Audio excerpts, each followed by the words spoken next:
bonsoir à tous les petits frères et petites sœurs de Jésus. Une fois de plus, je vous dis encore shalom. C'est la suite de notre partage de la dernière fois. Je vous avais dit, c'est plus une actualité. Et je ne l'ai pas résumé, comme une exhortation, mais juste pour que vous voyez l'état de l'Église au Maghreb. Et je suis fier, une fois de plus, d'être votre frère, d'être votre ami et d'être un petit frère de Jésus. Bienvenue sur la chaîne des petits frères de Jésus. Moi, c'est le frère Moïse et nous allons continuer. Donc, je poursuis. Je disais, lorsque Pierre était en train de prêcher, ce n'est pas Pierre qui a forcé, qui a demandé aux disciples de venir vers lui. Parce que lorsque Dieu te donne toutes les provisions, les moyens pour faire son œuvre, il va disposer des personnes qui vont le faire avec toi. Voilà pourquoi on n'est pas toujours obligé de se fier au nombre pour savoir qu'on est dans le plan de Dieu. Mais on doit juste comprendre que Dieu est dans son timing et pas nous. Et lorsque je disais que l'Église joue un rôle de mendicité, l'Église, au lieu de travailler, quémande au Maghreb, vous allez voir même dans les actes des apôtres, il y avait les apôtres qui avaient presque oublié le travail de Dieu dans l'Église, qui étaient en train de donner, de partager les biens à tout le peuple, parce qu'il n'y avait pas d'indigents. Tout le monde vivait des libéralités, les uns et les autres. Voilà. Mais ils ont vu que le travail de Dieu allait être délaissé. Parce que là, on peut actualiser. C'est comme une ONG déjà. Ils ont dit non, parce que les gens se plaignaient. Ils ont dit non, on va chercher 7 personnes de bonne moralité, qui ont un cœur de Dieu, qui pourront faire ce travail. Voilà comment on a choisi les diacres. Les frères, les Nicolaïtes, comme on les appelle aujourd'hui. Les frères de Nicolas, qui se sont mis ensemble et qui ont commencé à partager. Et ceux qui devaient faire le travail de Dieu, l'Église, s'est concentré dans le travail de l'Église. Et c'est ce que nous devons faire. Mais grandement surprise aujourd'hui que, aujourd'hui, les hommes de Dieu, ils ont oublié même leur mandat. Parce que le manteau qui a été donné aux hommes de Dieu, et ce manteau-là, si tu prends déjà ce manteau-là, et que tu le délaisses pour faire les travaux de bénévolat dans le partage de nourriture et tout, ça serait aberrant. Déjà, si je le dis aussi, c'est parce que le constat il est désolant, il est piteux. Il est piteux et les personnes ne veulent pas être sincères avec eux-mêmes. Les personnes ne veulent pas comprendre que eux, si ils ont accepté être serviteurs, parce que aimer c'est tout donner et se donner soi-même pour les autres. Parce que si on veut voyager, qu'on sache que nous n'allons pas voyager forcément en première classe, parce qu'on va prendre la dernière place étant frère de Jésus. Parce que c'est un voyage, c'est un énorme voyage, la vie sur terre. La vie en elle-même, elle n'est pas facile, nous le constatons. Mais voilà pourquoi nous devons nous atteler à faire l'œuvre de Dieu avec justice pour le peu de temps qu'il nous donne, pour aspirer à avoir gain de cause au jour de l'éternité, au jour de sa raison. Sinon, nous n'allons pas entrer, adhérer dans son conseil de sage. Voilà pourquoi l'obéissance est de mise. Parce que c'est par l'obéissance que nous allons rentrer dans le royaume de Dieu. Parce que ma génération aujourd'hui, c'est une génération où on est tellement égoïste, où on ne pense qu'à soi-même, où on ne veut pas accepter les valeurs des autres, les uns les autres, pour pouvoir mieux faire la chose de Dieu, avancer ensemble. Ce qui est désolant. Mais je continue toujours à dire, et je vais continuer toujours à dire, que personne ne pourra changer ce que Dieu a planifié dans ma vie. Voilà pourquoi je vais toujours dire, je sais à qui j'ai cru et pourquoi je me tiens là. Voilà le constat de l'Église. au Maghreb, qui est devenu ce grand piège, une fausse, la GM de Satan sur la terre de ce côté. Ben, gloire soit rendue à Jésus-Christ parce que lui, étant le maître des temps et des circonstances, enverra toujours son petit reste. Partout, on aura l'impression que c'est fini. Partout, on aura l'impression que c'est le chaos total. Partout, on aura l'impression que ici, on n'a plus le droit de citer. Mais lui, il va nous introduire. Il va nous introduire dans son alliance. Et ce constat, aujourd'hui, implique, comme je disais, des structures où parfois, vous voyez que c'est la connotation amicale, familiale et du nombre de temps qu'on a mis au Maghreb ensemble pour pouvoir faire. Oui, l'amitié est permise, Dieu aime bien les amis. Mais dans la chose de Dieu, Dieu ne fait pas de favoritisme. C'est un mérite. C'est un mérite à un moment donné. Parce que nous ne venons pas comme des gens qui viennent adhérer. Nous ne venons pas comme venons remplir juste des formalités. Nous ne venons pas pour jouer les finalistes. Mais nous venons en conquérant, en vainqueur. Parce que si on n'a pas la coupe, ça ne servira à rien. Voilà pourquoi il dit que nous devons gagner cette couronne. Parce que la couronne ici, c'est un trophée. La couronne ici symbolise la victoire au final. Pas de dire non, j'ai été un bon finaliste. L'essentiel pour moi, c'était de participer. Non, ce n'est pas les Jeux Olympiques où la France a fait une mauvaise figure. Et comme de Coubertin pouvait dire, l'essentiel pour la France, c'était de participer. L'essentiel pour nous, ce n'est pas de participer dans le royaume de Dieu, mais c'est de sortir vainqueur, ayant donné tout ce qu'on pouvait pour pouvoir gagner cette couronne de gloire. Voilà pourquoi l'homme de Paul pouvait dire, je cours. Et lorsque je frappe même, je ne frappe pas, je ne donne pas des coups de poing comme pour donner dans le vide. Mais c'est que quand je frappe, je veux toucher la cible. C'est-à-dire, l'objectif pour nous, c'est d'atteindre la cible. Si nous n'atteignons pas la cible, ça ne servira à rien. Et voilà pourquoi dans ce Maghreb, nous devons atteindre la cible. Nous devons dénoncer aussi ces œuvres des ténèbres. Quand on parle de Dieu de ténèbres, c'est dénoncer ce que je suis en train de dire aujourd'hui. Pour ceux qui vont écouter, qui auront la grâce d'écouter ce partage, ce message, c'est qu'aujourd'hui, nous ne devons plus faire des choses par affinité ou avoir un zèle amer pour faire des choses. Non, ce n'est pas pour venir combattre quelqu'un, mais c'est de dire, dénoncer ce qui n'est pas bon, ce qui peut être une dérive. Parce que déjà, le terrain n'est pas propice. Et bien c'est là où les gens mettent des structures. Comme aujourd'hui nous sommes devenus, ma génération, c'est une génération où on s'habille avec la publicité, on mange la publicité, on dort la publicité. Ben, ceux mêmes qui font ces publicités-là, parfois ne consomment pas leur propre publicité. Ce qui est dommage. Mais ça ne nous enseigne pas.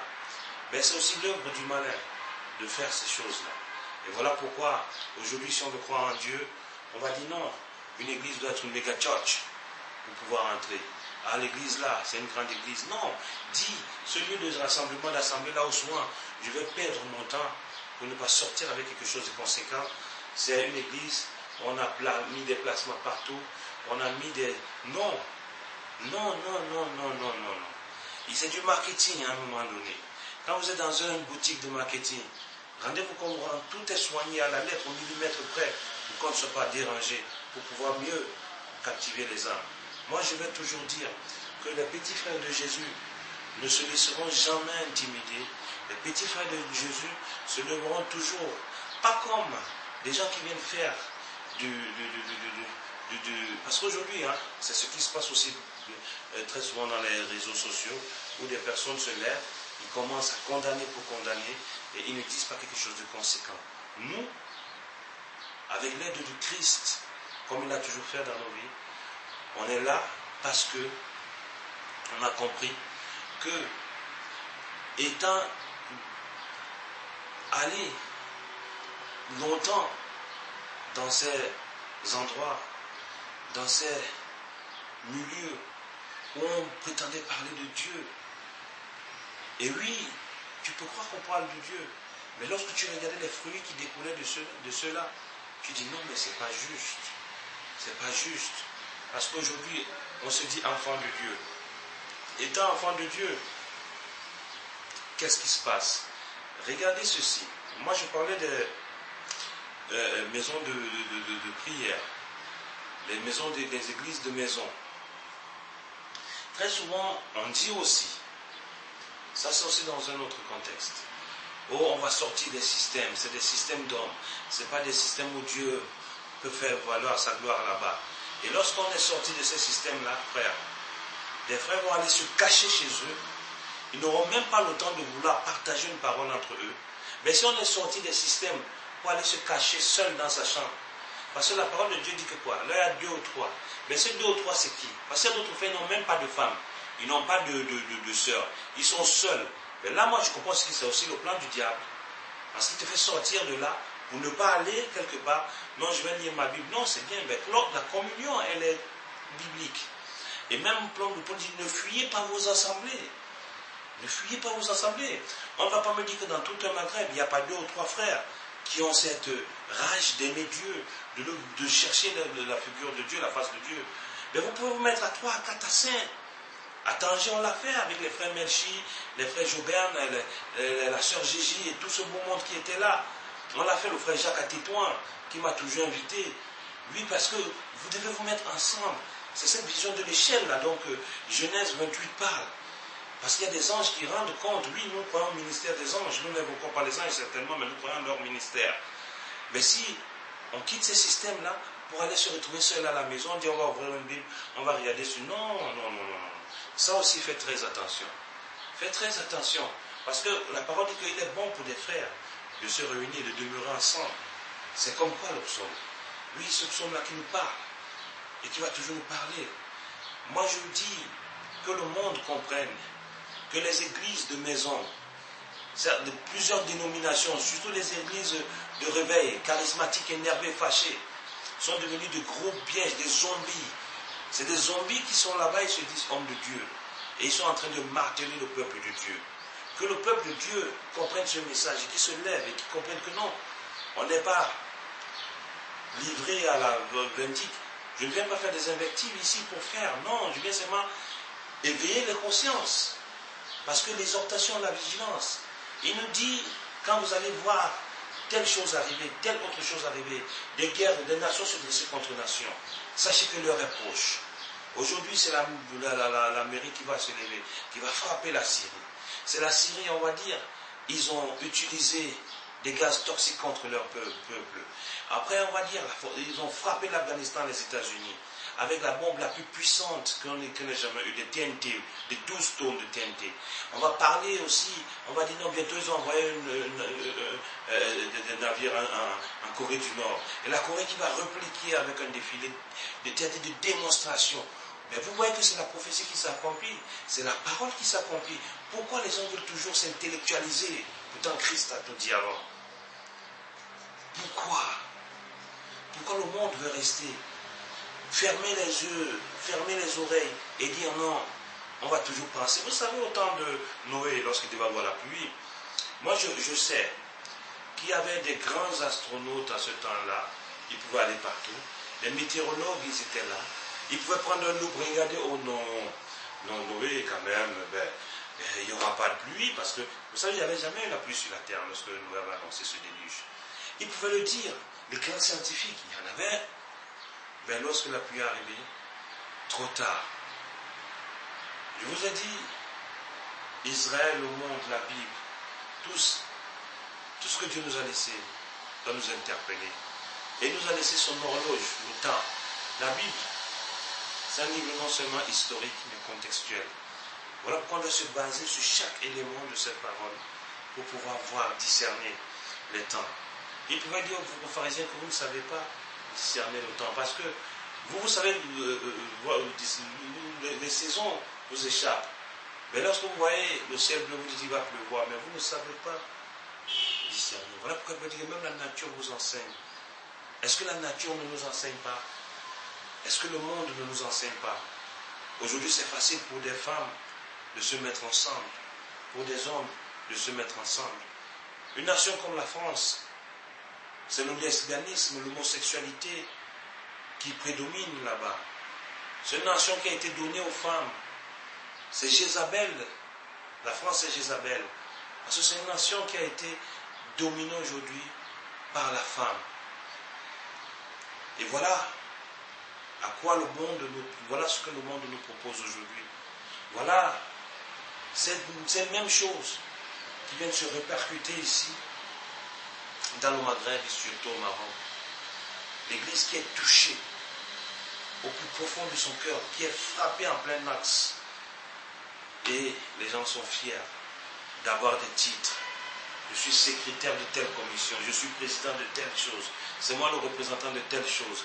Ils amènent même ce qu'ils ont appris dans le monde pour venir mettre ça dans la chose de Dieu. Ils trouvent ça logique. L'Église est devenue la cour de cassation humaine. Pourtant, la vraie cour de cassation, c'est Jésus-Christ, c'est spirituel. Ce n'est pas les codes barres du monde que Jésus utilise. Non, il est le juste juge, la Bible nous l'apprend. Non seulement il est le sauveur, mais il est aussi ce juste juge. Combien de fois la cour de cassation n'est pas juste? Vous croyez qu'il y a eu des morts? Je vais prendre le cas de l'Afrique. En Afrique, bien sûr que nous sommes tous des humains, mais le continent qui a été délaissé jusqu'à aujourd'hui. Vous croyez qu'en Côte d'Ivoire, c'est seulement Laurent Gbagbo qui est mis pour cause? Vous croyez qu'aux États-Unis, Bush ne devait pas être à la CPI? Vous croyez qu'aux États-Unis, la majorité des présidents européens, là, Sarkozy ne devait pas être à la CPI?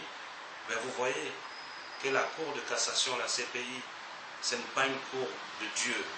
C'est une cour charnelle humaine qui a été mise en place pour juger les présidents de l'Afrique noire.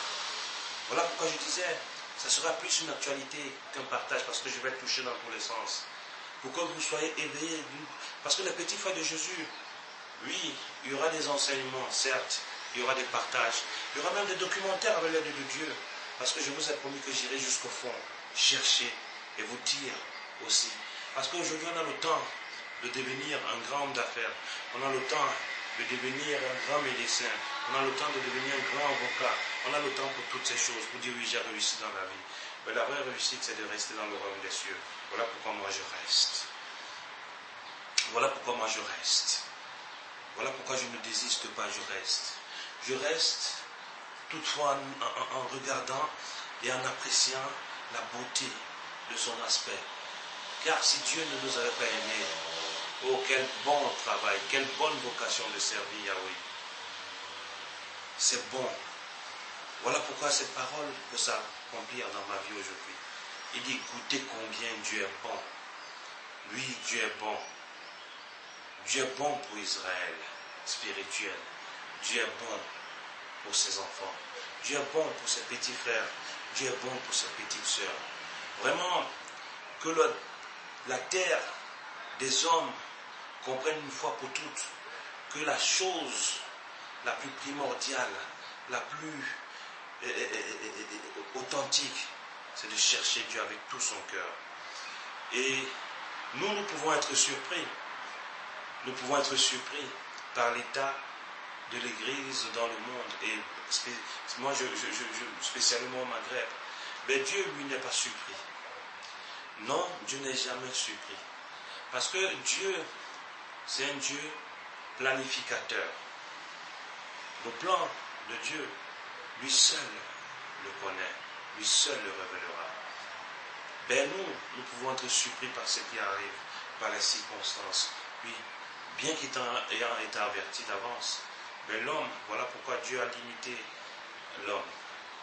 Voilà pourquoi Dieu lui a donné une certaine marche. Et lui n'est jamais surpris. Vous savez, avec Dieu tout passe. Parce que quand on parle de Dieu, c'est générique. Mais c'est ce Christ-là qui nous a souvent séparés avec beaucoup de systèmes, de mouvements religieux. Mais lorsqu'on parle de Dieu, tout passe. Dieu, c'est un Dieu planificateur. Aujourd'hui, je ne viens pas comme un homme qui vient se faire voir derrière une caméra, derrière un shooting d'image. Non. Je viens comme un homme qui vient te dire une parole, qui vient te dire, attention frère, attention sœur, attention mes frères de Jésus. Mais sœur de Jésus, attention les petits frères et les petites sœurs. Parce que l'heure est tellement grave. Les temps sont difficiles. Il pouvait le dire à Timothée. Que les temps seront difficiles. C'est ce que nous traversons. Je viens t'exhorter. Je viens t'encourager. Je viens supplier Dieu, prier à Dieu. Pour qu'il nous révèle encore ses grâces, ses bontés divines dans nos vies. Pour que nous échappions au piège du malin et que nous nous retrouvons ce jour-là du bon côté. Car le gourou des gourous est en train de prendre plusieurs dans leur filet. Mais comme je disais, il a toujours ce petit reste. Que Dieu soit loué, que Dieu soit fortifié, que Dieu soit exalté, parce qu'il est le Dieu qui ira toujours de gloire en gloire. Et son œuvre continuera toujours de rayonner. Son œuvre aura toujours un impact pour ceux qui vont le chercher d'un cœur sincère. Que Dieu se rappelle toujours de ses bienfaits. Que Dieu se rappelle toujours de tout ce que nous les humains, nous avons toujours voulu faire, mais qui a été au-delà de nos capacités. Parce que c'est lui seul qui peut nous restaurer. C'est lui seul qui peut nous dire où aller, où mettre notre pied. Parce qu'avec tout ce qui est devenu Internet et tous les réseaux sociaux aujourd'hui, si tu n'es pas en Christ, parce qu'il dit c'est en Christ, parce qu'il faut comprendre le en Christ là. En Christ, ce n'est pas un mot à prendre à la légère. Parce qu'en Christ, en lui, le en Christ là. Parce que Christ, au-delà d'être Dieu, il n'est pas un des prophètes, mais il est le prophète, le seul prophète de cette dimension, de cette envergure-là. Et nous devons le comprendre. Et nous devons l'accepter. Et nous devons être même plus que fanatiques avec tout ce qui revient aujourd'hui. Parce que si tu n'es pas en Christ, ça sera une catastrophe. Voilà pourquoi il dit, ne soyez pas menés à tout vent de doctrine. Aujourd'hui, on va te dire, on a trouvé un livre du frère de Jésus, Jacques. Des chercheurs, ils veulent mystifier. Mais Christ restera toujours le Dieu, le rocher des âges, ma forte retraite, la pierre, la roche, où je vais aller toujours me cacher. Cette place où lorsque je suis à l'intérieur, aucunement invisible, même visible, ne pourra venir me chercher si ce n'est sa main protectrice. Voilà l'état de l'Église au Maghreb, où si tu n'es pas vraiment en Christ, tu peux te retrouver même à frapper la tête contre le sol, pour ne pas dire contre le mur, et prier, faire des incantations autres. Pourtant, une fois, il s'est révélé à toi. Mais comment il s'est révélé à nous? Comment il s'est révélé à nous? Et aujourd'hui, on va dire non, je m'étais peut-être trompé. Parce que si tu tends l'oreille et que tu n'es pas en Christ, tu vas écouter un autre évangile. Et il va te redire, c'est pas qu'il y a un autre évangile, mais il y a des gens qui tordent les Écritures pour pouvoir vous soumettre à leur directive et à leur direction. Parce qu'ils vous amèneront sur tous les sentiers, sauf celui-là de la vie éternelle. Que Dieu soit loué, que Dieu soit ce Dieu qui va toujours nous combler de ses grâces, que Dieu soit ce Dieu unique qui pourra toujours nous faire accepter sa majesté, sa gloire, sa magnificence, parce que il n'y a qu'avec lui, qu'avec son nom, on pourra être guéri. Il n'y a qu'avec son nom, on pourra être sauvé. Il n'y a qu'avec son nom où on pourra comprendre que si nous ne nous tenons pas, nous ne nous accrochons pas à lui, nous allons faire fausse route. Et c'est dommage qu'on se donne beaucoup de peine et qu'on se donne beaucoup de sacrifices et qu'on soit comme Nicodème. Mais Nicodème a une chance parce qu'il avait échangé avec le Messie. Nicodème a une chance parce qu'il est allé de nuit voir le Sauveur. Et il pouvait avoir cette révélation-là de naître de nouveau. Mais comment toi tu auras cette chance? C'est ce qui t'a laissé comme parchemin, comme feuille de route, comme lettre de conduite, comme cette lettre d'amour, cette lettre amicale, cette lettre fraternelle qui est la Bible, si tu ne la médites pas jour et nuit. Car il pouvait dire à Josué, médite cette parole jour et nuit. Il n'avait pas dit médite ces paroles une fois par an, une fois tous les 10 ans, ouvre ta Bible. Non, médite cette parole jour et nuit. Ainsi, tu réussiras dans toutes tes entreprises. Et lorsqu'on parle d'entreprise ici, frère, c'est vrai que le par-dessus, on peut le voir, mais c'est le royaume des cieux primordial pour lui d'abord.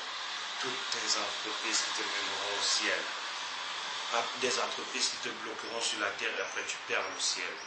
Sinon tu aurais mal compris la parole. Que Dieu soit loué, que Dieu soit magnifié comme je le disais. Et continuons toujours à exalter ce seul nom. Parce que c'est lui seul qui pourra nous faire comprendre que ici, ce n'est pas mon église. Ici, ce n'est pas des vrais frères. Ici, ce n'est pas la bonne place où tu dois être. Sinon, nous allons capoter. Nous allons nous retrouver à une étape ou à un chemin de non-retour où nous allons dire, mais qu'est-ce qui m'arrive? Qu'est-ce qui m'arrive? Non. Pose-toi la question, à quel niveau je suis avec mon Dieu? Quel est le sacrifice que je fais avec mon Dieu? Que Dieu, s'il me demande de me sanctifier, c'est pour mon bien. Car, si nous avons compris cela, nous comprendrons même que même nos propres corps ne nous appartiennent pas. Parce que si ce corps est le temple du Saint-Esprit, le temple de Dieu, c'est Dieu qui règne dans ce corps. Ça veut dire que toi, tu es locataire de ton propre corps. Étant locataire de ton propre corps, tu ne peux que faire ce que le propriétaire de ce corps-là te demande de faire. Que Dieu soit loué pour ces paroles de bénédiction, pour ces paroles de gloire, pour ces paroles qui me fortifient moi-même, pour ces paroles qui m'encouragent, pour ces paroles qui m'exhortent. Voilà pourquoi, moi, serviteur inutile, tout ce que je peux demander à Dieu, c'est de devenir utile pour un homme, une femme, un jeune homme, un enfant, un petit frère, une petite sœur de Jésus. Parce que Dieu va toujours parler au canal d'un être humain faible, mais en lui il mettra ses forces et ses capacités d'éternité en éternité. Il est le Dieu qui guérit, parce qu'un jour il s'est fait appeler El Rapha. Il est le Dieu, du tout suffisant. Oui, il est le Dieu qui va toujours combattre pour nous. Il est le Dieu qui sera toujours là, qui va nous garder, le Dieu Bénézer. Voilà que Dieu nous accorde beaucoup de ses faveurs. Et que Dieu nous donne cette compréhension et que nous soyons toujours fortifiés. L'état de l'Église au Maghreb est catastrophique, comme je l'ai dit. L'état de l'Église au Maghreb est devenu plus qu'un business, est devenu plus qu'une ONG. Parce que déjà, les ONG, ce sont des organisations non gouvernementales. Mais